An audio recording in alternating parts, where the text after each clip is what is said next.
Hey everyone, welcome back to my channel. Today I'm going to talk about a topic that I don't think you'd expect for me to talk about as far as how much I'm an advocate for the oil and gas industry, but I think it's important because this industry is not for everybody. And I've seen that. I've seen people leave the industry, I've seen people come in and realize it is not their cup of tea. They prefer coffee, and it's okay. I think giving it a chance and not knocking it before you try it is pretty important though. Or listening to stories and perspectives for those that are in the industry will give you a good idea whether it's right for you.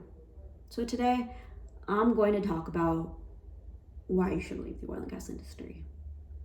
Before we get to the content, please be sure to like this video, subscribe so you can get more content in oil and gas and professional development topics, and please be sure to comment on the video below so I can incorporate your feedback into future videos.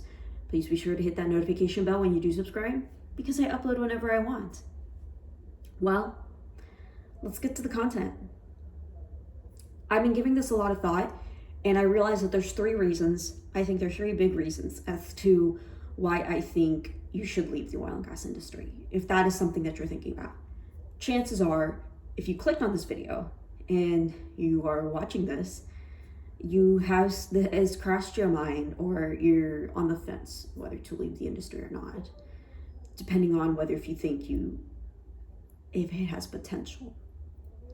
So my first reason that I'd like to talk about, and you probably know this reason as to why you should leave the oil and gas industry, is if you're only in it for the money. There's more to life than the money. I understand that you can better your quality of life with the oil and gas industry salaries, but there's something missing from your career if it's all about the money. Yeah, you have the passion to get that paycheck, but what else is there as far as personal fulfillment goes?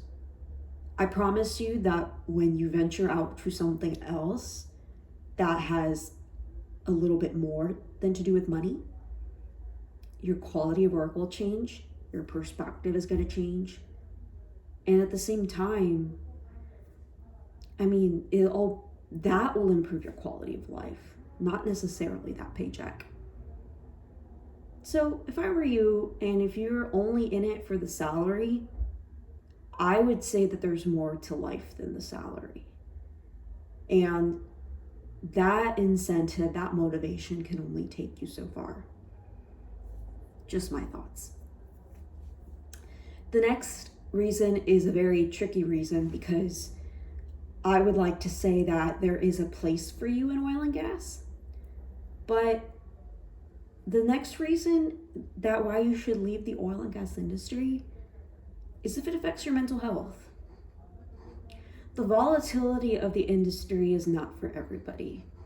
Yes, you need to have resilience, you need to have a positive outlook, you need to save money for a rainy day, you need to strategize and prepare for some of the things that are going to happen in the industry, because it's not all sunshine and rainbows that the salary gives you. If you have noticed that it impacts your mental health, then I would suggest you take a step back, take a break from it, and really reconsider what else is out there, because it is not worth your mental health. It's not worth a lower quality of life. You can develop better work products. You can be a lot more productive elsewhere. And yeah, you can be a lot happier elsewhere if it really does impact your mental health.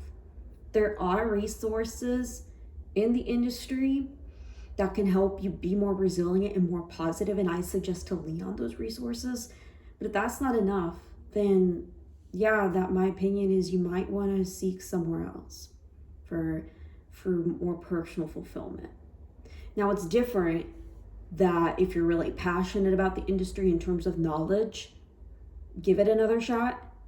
But if your mental health is superseding or overwhelming you compared to your passion, then I would suggest you reconsider changing your environment. The third reason is another tricky reason because, again, I like to think that there is a place for you in the oil and gas industry. There is that perfect spot, but not everyone gets selected to be in those fortunate situations, because at the end of the day, even if you are seeking a position, beggars can't be choosers when it comes to cyclical nature of the oil and gas industry, or when it comes to just finding employment to get experience. And this is not just unique to the oil and gas industry. This is also any industry you have. But if you frequently find yourself in toxic situations, and it can't just be the work environment, but it could also mean your mental health. So that's why 2 and 3 kind of connect together. But if you frequently find yourself in toxic situations and that affects your productivity, I think you need to reconsider where you need to go. Now, the reason why I bring this up is that it is no secret that the oil and gas industry can be a difficult environment. It can be. And there have been generations of stories of people experiencing things in the workplace that definitely have improved with different policies and different perspectives and more diversity. But what I would say is that it's so far from perfect. And if you find yourself in a toxic situation, and if you frequently find yourself in a toxic situation, that the pattern, like if you're finding yourself in that pattern, then you might want to reconsider going somewhere else, like another place in the oil and gas industry. Or if you can't get those opportunities from the industry, then I would suggest you find something else.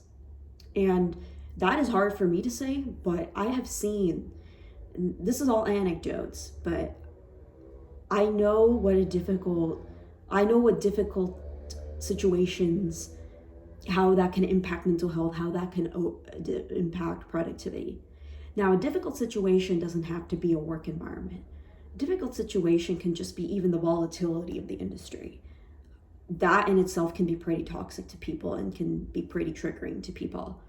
And yeah, it's the nature of the industry. And yeah, that's what you signed up for when you come into the industry.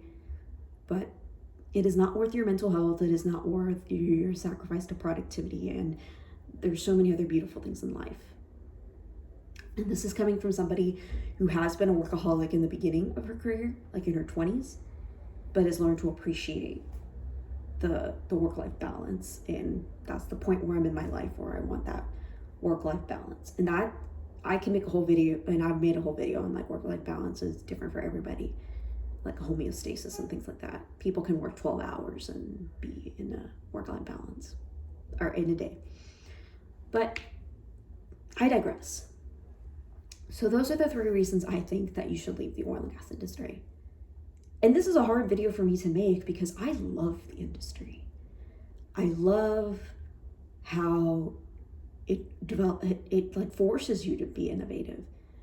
I love the fact that we help people around the world to uplift their quality of life by providing low cost, affordable energy. I love how we have debunked like Hubbard's Peak with the shale revolution and so many other technologies. And I can't wait for the next wave of oil extraction technologies to come that are economic. I can't wait for that. I really can't. And sounds a little bit cliche, sounds a little bit sentimental, but that's what keeps me up at night. That's what keeps me going. And that's why I really love this industry. And I feel for those that don't have that passion or don't have that spark. And if it's not the industry, I promise you, you'll find it somewhere else.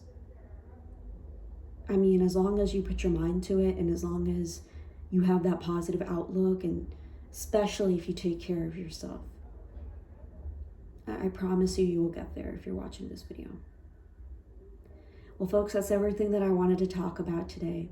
This was a difficult video to make, but I've been thinking about it, and I realized that the industry is not for everybody.